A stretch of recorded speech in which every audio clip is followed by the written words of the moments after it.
Good evening everyone. మూడో యూనిట్కి సంబంధించి ఈ లెక్చర్లో మనం వైగోస్కి చెప్పిన నిర్మాణాత్మక వాదం, అదేవిధంగా ఆ నిర్మాణాత్మక అభ్యసన సిద్ధాంతాన్ని కూడా చూడబోతూ ఉన్నాం. So in this lecture we're going to deal with constructivism according to Vygotsky and constructivist learning theory. సాధారణంగా అంతకు మునుపు నేర్చుకున్న విషయాలు, దీన్నే మనం ఏమంటామంటే పూర్వ జ్ఞానము అంటున్నాం, ప్రీవియస్ నాలెడ్జ్. సో దీన్ని ఆధారం చేసుకొని ఇప్పుడు నూతనంగా దానికి కొంత కలుపుకుంటూ నేర్చుకునే విధానాన్నే మనం నిర్మాణాత్మక వాదం అని అంతకు మునుపు లెక్చర్స్లో కూడా తెలుసుకున్నాం. విద్యార్థులు వారి మనస్సులో జ్ఞానాన్ని నిర్మించుకుంటారు. దీనిని వారికి అర్థమయ్యే రీతిలో వీరికి ఏ విధంగా అవగాహన కలిగించుకుంటారో ఆ అవగాహన కలిగించుకునే విధానాలన్నీ కూడా ఉపాధ్యాయుడు కాస్త గమనించి దానికి తగినట్లుగా చెప్పటం ఒక పద్ధతి అయితే, అంతకు మునుపు వారు నేర్చుకున్న విషయాలను గ్రహించి వారికి వాటిని ఆధారం చేసుకొని బోధించటం మనకి ఇక్కడ నిర్మాణాత్మక వాదంలో చూస్తూ ఉన్నాం. So students or else any individual, they create a kind of memory trace within themselves. So in order to build up these memory traces, they depend upon the previous knowledge. So teaching according to their interest is one concern, and teaching according to their previous knowledge is a different thing. So here we come across this kind of teaching activity and even learning process in constructivism. మరి విద్యార్థులు ఎంత నేర్చుకున్నారు, ఏమి నేర్చుకున్నారు అనే అంశాల కంటే ఎలా నేర్చుకున్నారు అనే దాని మీదే నిర్మాణాత్మక వాదము దృష్టి పెడుతూ ఉంటుంది. So what the students have learned, so how the students have learned. So this is the main concern in constructivism. Instead of what they have learnt and how much they have learnt, so here the main concern is about how they have learnt, right? So వైగోస్కి చెప్పిన ప్రకారం ఇవన్నీ కూడా మనం చూస్తూ ఉన్నాం. అంతకు మునుపు నేర్చుకున్న విషయాలను ఆధారం చేసుకొని వాటికి తగినట్టుగా కొత్త విషయాలను నేర్చుకుంటూ ఉండటం. దీనికి ఒక ఉదాహరణ మనం చూడగలిగితే, అంతకు మునుపు తరగతుల్లో నేర్చుకున్న విషయాలే తర్వాత తరగతిలో కాస్త ప్రారంభంలో మనకు కనిపిస్తూ ఉంటాయి. దీనివలన విద్యార్థికి ఇది అంతకు మునుపు లాగానే కదా అనే ఒక రకమైన ఆత్మవిశ్వాసం, దానికి తోడు సులువుగా ఉంటుంది అనే ఒక రకమైన నమ్మకం కలిగించటానికి ఇక్కడ కూడా మనం నిర్మాణాత్మక వాదాన్ని వాడుతూ ఉంటాం, right? So next, steps in constructivist learning. నిర్మాణాత్మక అభ్యసనలో ఉన్న సోపానాలు మనం చూద్దాం. The first one is pre text, పూర్వ జ్ఞాన నిర్మాణము. పూర్వ జ్ఞాన నిర్మాణము, అసలు నిర్మాణాత్మక వాదం అంటేనే పూర్వ జ్ఞానం మీద ఆధారపడేది. కాబట్టి మొట్టమొదటి సోపానం ఏంటంటే పూర్వ జ్ఞాన నిర్మాణం. జ్ఞానం అనేది అంతకుముందు ఆయా వ్యక్తులకున్న అనుభవాల మీద, అవగాహన మీద ఆధారపడి ఉంటుంది. So their knowledge or else knowledge of any individual is dependent on their awareness and experience, in particular their previous experience, వారికి ఉన్న పూర్వ అనుభవాలు. కనుక ఉపాధ్యాయులు చేయవలసింది ఏంటంటే, ఏ విషయంలో జ్ఞాన నిర్మాణం చేయాలనుకున్నా దానికి సంబంధించి పూర్వ భావనలు, pre context or the pre concepts, pre text, so ఇవన్నీ కూడా తెలుసుకోవాల్సిన అవసరం ఉంటుంది. వాటిని పరిశీలించి వాటికి అనుగుణంగానే బోధన అభ్యసన కార్యక్రమాలు అనేవి కొనసాగించాలి. So the task of the teacher is to find out their previous knowledge, their previous experiences, and after keen observation of all these things, they need to decide the teaching and learning process, right? ఇది మనకి మొట్టమొదటి సోపానంగా కనబడుతుంది. This is the first step. Pre text is the first step. పూర్వ జ్ఞాన నిర్మాణము అనేది మొట్టమొదటి సోపానము. ఇక రెండవ సోపానాన్ని మనం చూద్దాం. పూర్వ భావనలతో పాఠ్యాంశ భావనలను అనుసంధానము చేయాలి. Contextualisation of pre text with textual part.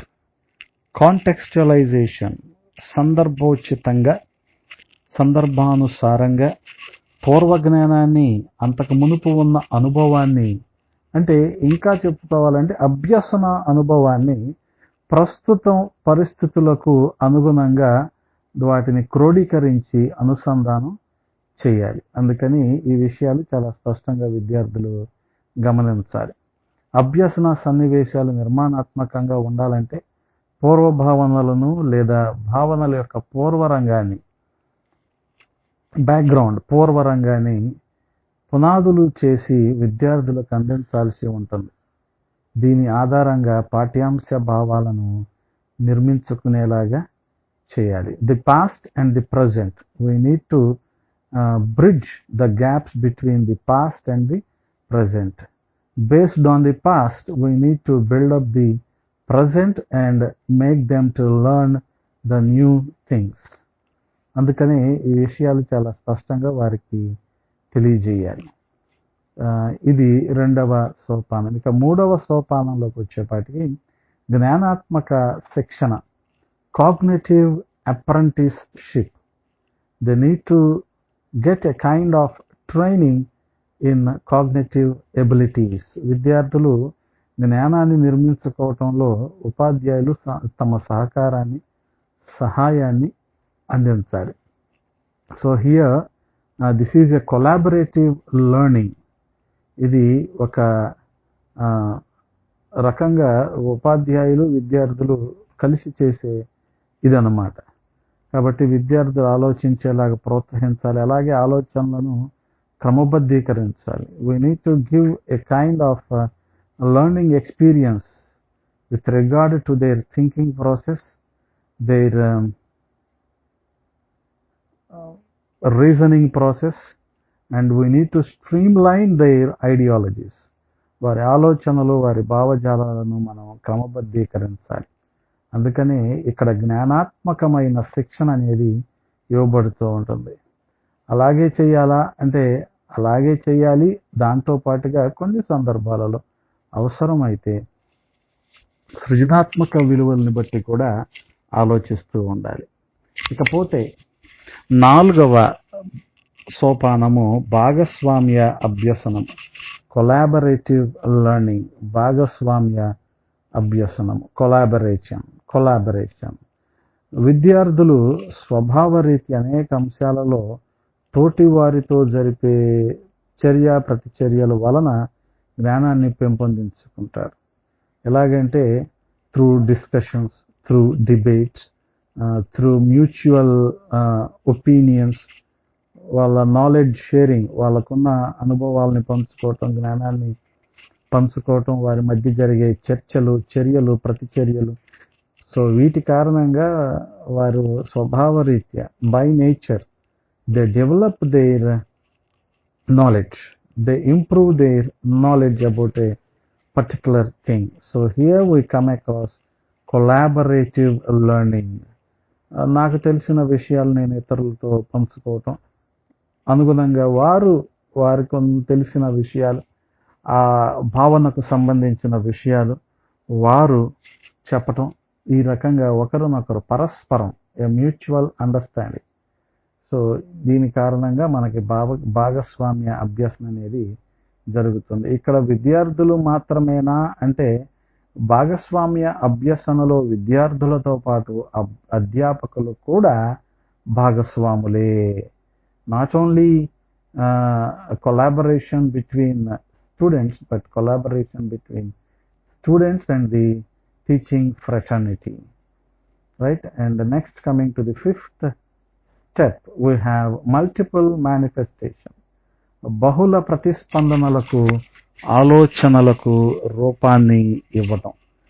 Manifesting our ideologies, manifesting our responses, our reactions. విద్యార్థులు వ్యక్తిగతంగా ఆలోచించిన దానికి ఒక రూపాన్ని ఇవ్వగలగాలి. Manifesting their ideas. వాళ్ళు ఏదో ఆలోచిస్తారు, దానికి ఒక రూపాన్ని కల్పించగలిగి ఉండాలి. వ్యక్తిగతంగా కానీ లేదా జట్టు పనుల్లో కానీ తమ తమ ఆలోచనల్ని బహిర్గతం చేయాలి. They need to have a kind of liberty in sharing their ideas, whether as an individual or else as a group or else as a team. దీనివల్ల ఏం జరుగుతుందంటే తమ ఆలోచనలను వారు క్రమబద్ధీకరించుకుంటారు. They streamline their ideologies. And the final step in constructivist learning is interference, నిర్ధారణ. 6వ సోపానము, జ్ఞానాత్మక అభ్యసనంలోని 6వ సోపానము, అది నిర్ధారణ. ఒక కన్ఫర్మేషన్, ఒక రకమైన నిర్ధారణ.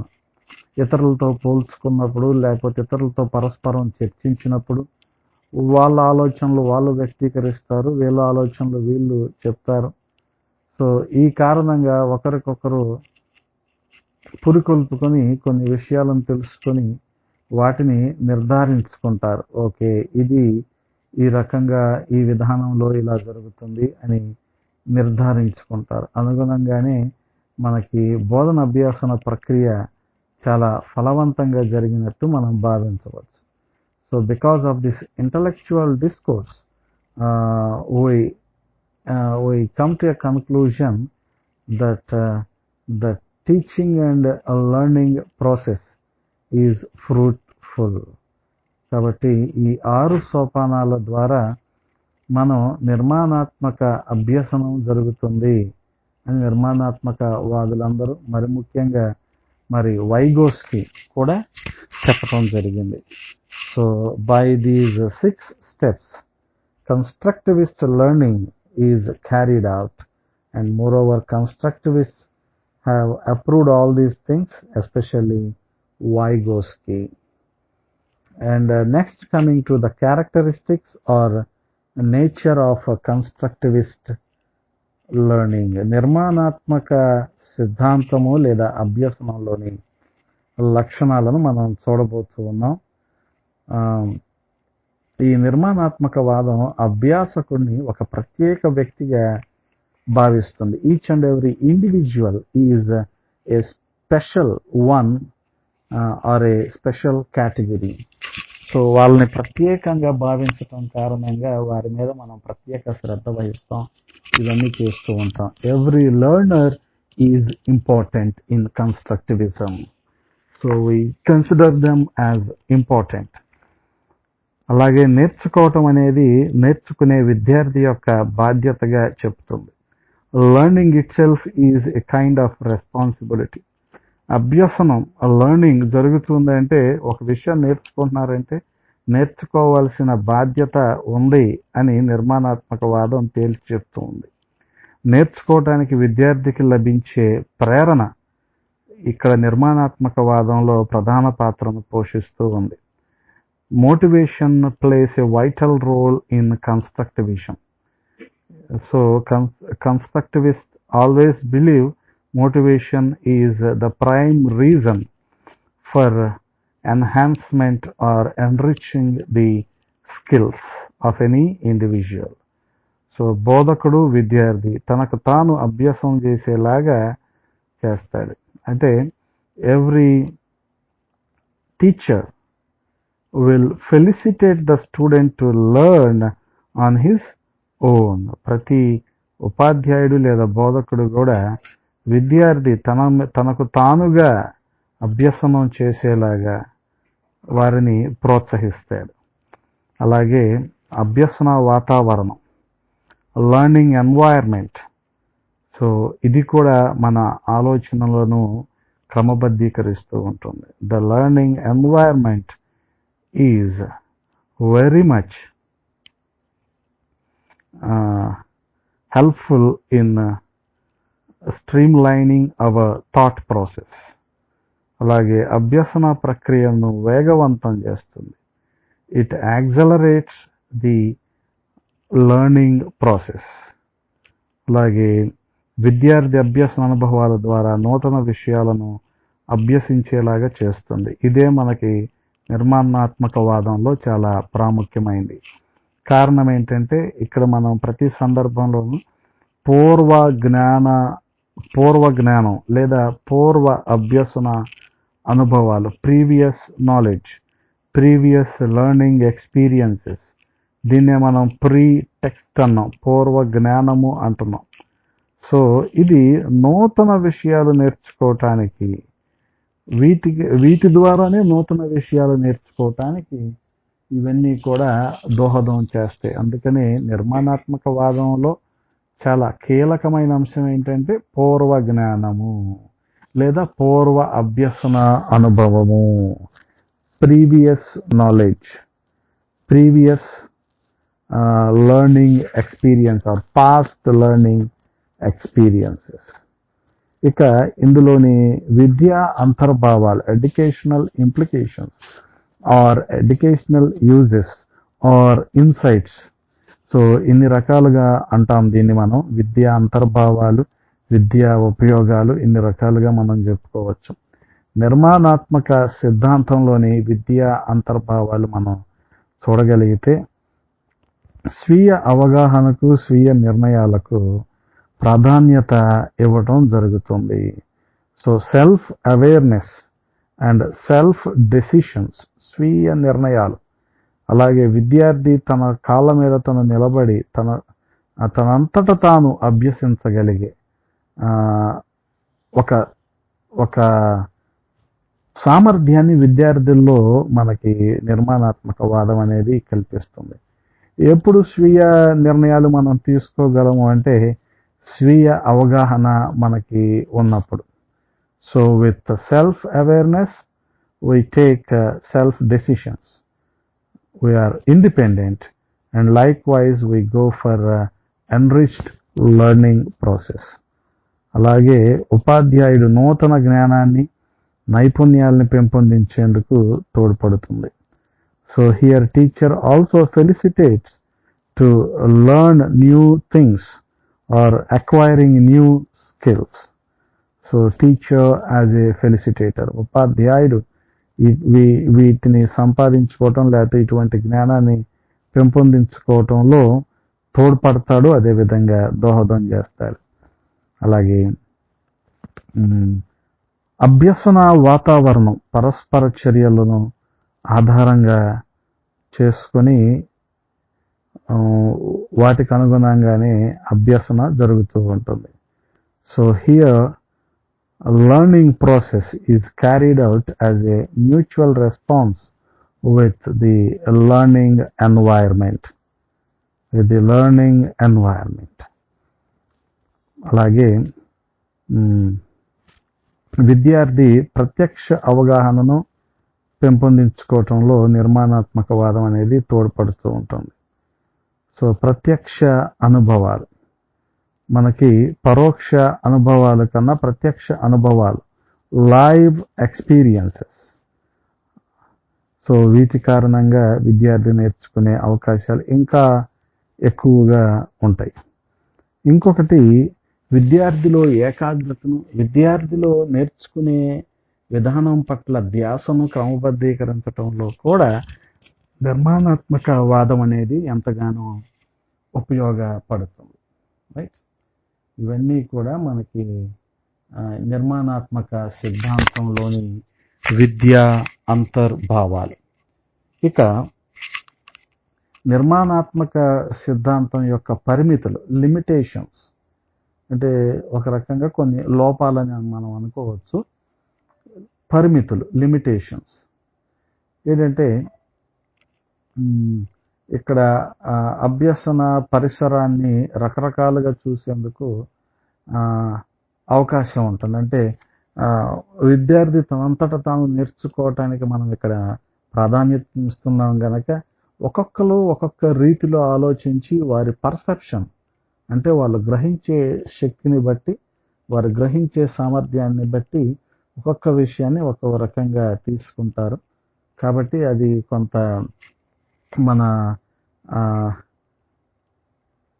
నేర్చుకునే విషయాల్లో కొన్నిసార్లు కొన్ని భేదాలు రావచ్చు. ఒక్కొక్కరు ఒక్కొక్క రకంగా వారి అభ్యసన క్రమం ఉండొచ్చు. కారణం ఏంటంటే అక్కడ మన ఇండివిజువాలిటీకి లేదా స్వీయ నిర్ణయాలు, అంటే దీన్ని మనం వారి అంతట వారు లేకపోతే తమంతట తాము చేయగలిగే ఒక సామర్థ్యాన్ని మనం ఇచ్చే క్రమంలో కొన్నిసార్లు ఎక్కడైనా కాస్త పరిమితులు ఉండొచ్చు. అలాగే లాజిక్, ఎమోషన్స్, సో వీటి మధ్యలో కూడా కొన్ని సందర్భాలలో వాళ్ళకి కాన్ఫ్లిక్ట్స్ రావచ్చు. తర్కం, అదేవిధంగా ఉద్వేగం, వీటి మధ్యలో వారికి కొంత సంఘర్షణ వచ్చే అవకాశం ఉంటుంది. విద్యార్థులు తామే కనుగొనడానికి ఎంత మాత్రము ముందుకు రానప్పుడు, అసంతృప్తితో ఉన్నప్పుడు ఉపాధ్యాయుడికి ఇబ్బంది కలగవచ్చు. If at all there is no self learning or self awareness from the students point of view, it seems to be hurdle for the teacher. ఉపాధ్యాయునికి ఇది ఒక ఇబ్బందికరమైన పరిస్థితిగా ఉంటుంది. అలాగే పాఠశాల యాజమాన్యానికి, అధికారులకి, ఆచరించే వారికి, వారి వరకు ఉండే అమరికలో నిర్మాణాత్మక విధానానికి మంచి పేరు లేదు. So constructivism doesn't have a good acclaim among the managements or the authorities of the education. So these are all the limitations as far as constructivism or constructivist theory or constructivist learning is concerned. ఇందులో ఉపాధ్యాయుని పాత్రను కూడా మనం చూడాల్సిన అవసరం ఉంది. నిర్మాణాత్మక అభ్యసన సిద్ధాంతంలో ఉపాధ్యాయుని పాత్ర, role of teacher in constructivist learning theory. ఇందులో మనకి మొట్టమొదటిగా ఉపాధ్యాయుడు జ్ఞాన నిర్మాణంలో భాగస్వామి కావాలి. He should be a partner or a collaborator in building up of knowledge. ఇంకొకటి, అతను ఒక ఆలోచనాపరుడుగా ఉండాలి. He should be a thinker. He should be a thinker. He should be a felicitator, సౌకర్యకర్తగా కూడా ఉండాలి. He should cooperate with the students, విద్యార్థులకు సహకారాన్ని అందించాలి. And moreover he should B democratic leader, అతను ఒక ప్రజాస్వామ్య నాయకుడిగా ఉండాలి. He should be a researcher, పరిశోధకుడిగా ఉండాలి. ఈ రోజున విద్యా వ్యవస్థలో కొంత మేరకు లోపించిన అంశం ఏంటంటే పరిశోధకుడిగా కూడా ఉపాధ్యాయుడు ఉండాలి. విద్యార్థుల బలాలు, బలహీనతలను గుర్తించాలి. He should be able to observe the pros and cons or the positive and negative aspects of the student so that he could help them or guide them in overcoming all those limitations. అలాగే ఇతను ఒక సామాజిక వాస్తుశిల్పిగా ఉండాలి. ఉపాధ్యాయుడు లేదా ఉపాధ్యాయురాలు సామాజిక వాస్తు శిల్పిగా ఉండాలి. ఈ should be A builder of the society, building up of the society through the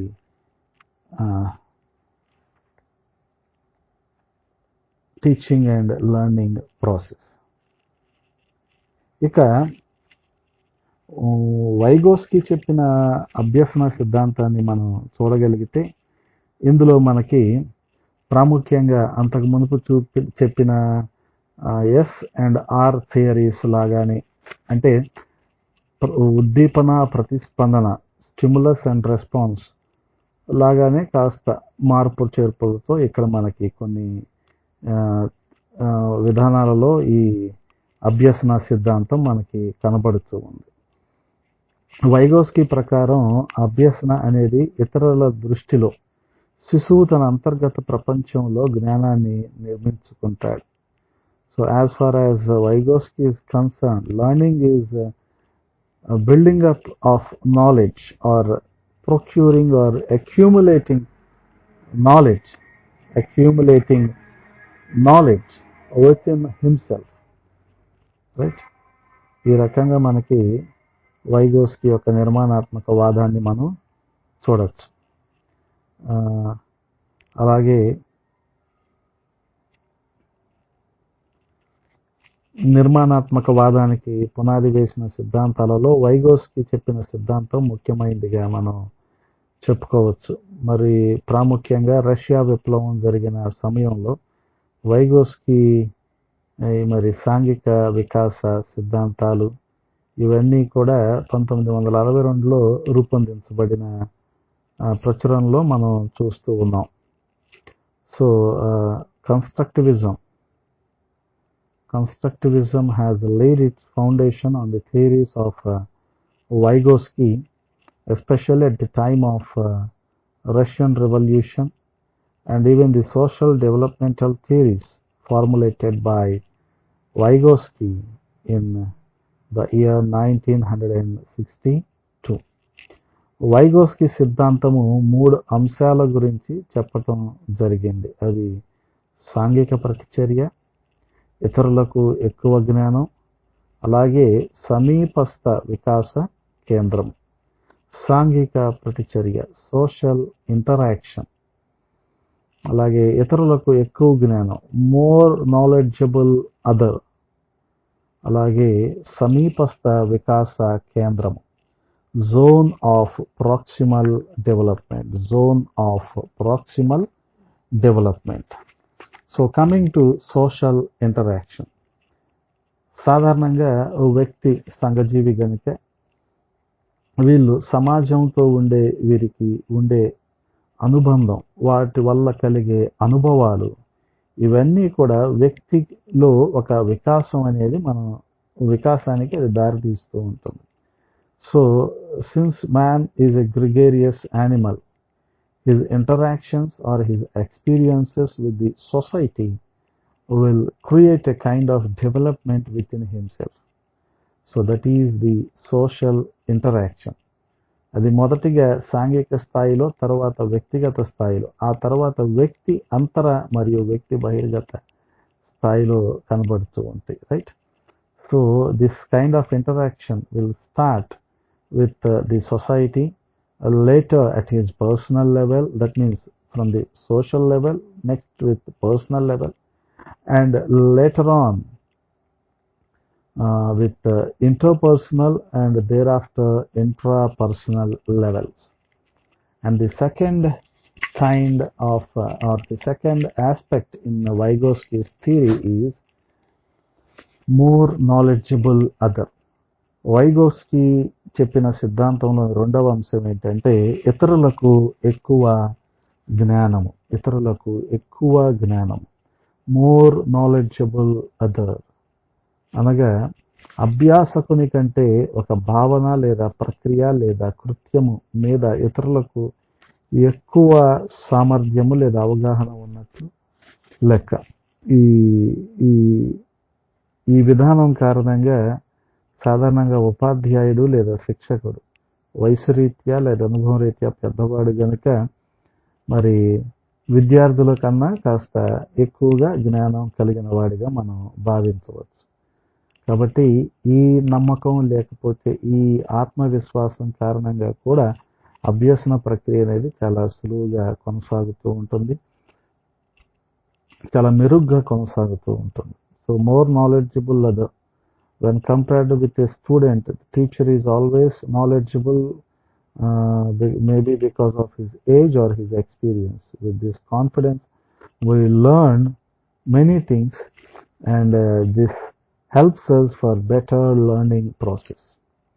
And the third aspect in Vygotsky's learning theory is zone of proximal development. మూడవ అంశము వైగోస్కి చెప్పిన సిద్ధాంతంలో ఉన్నది ఏంటంటే సమీపస్థ వికాస కేంద్రం. జోన్ ఆఫ్ ప్రాక్సిమల్ డెవలప్మెంట్ అంటే ఉపాధ్యాయుని మార్గదర్శకత్వంలో ఒక కృత్యాన్ని నిర్వర్తించడంలో విద్యార్థి సామర్థ్యం కావచ్చు లేదా సౌజన్య సహకారంతో ఒక సమస్యని వ్యక్తిగతంగా పరిష్కరించడం కావచ్చు. వైగోస్కి ప్రకారం అభ్యసనం ఈ జోన్లో జరుగుతూ ఉంటుంది, అంటే ఈ పరిధిలో జరుగుతూ ఉంటుంది. So in order to solve a problem, in order to acquire new skills, so maybe because of his own knowledge or his previous knowledge, or with his interactions with the society, or else with his collaboration of his fellow person. So this is the zone where he learns. This is the zone of proximal development. ఈ పరిధిలో అతనిలోని వికాసము, అతనిలోని అభ్యసన కొనసాగుతూ ఉంటుంది.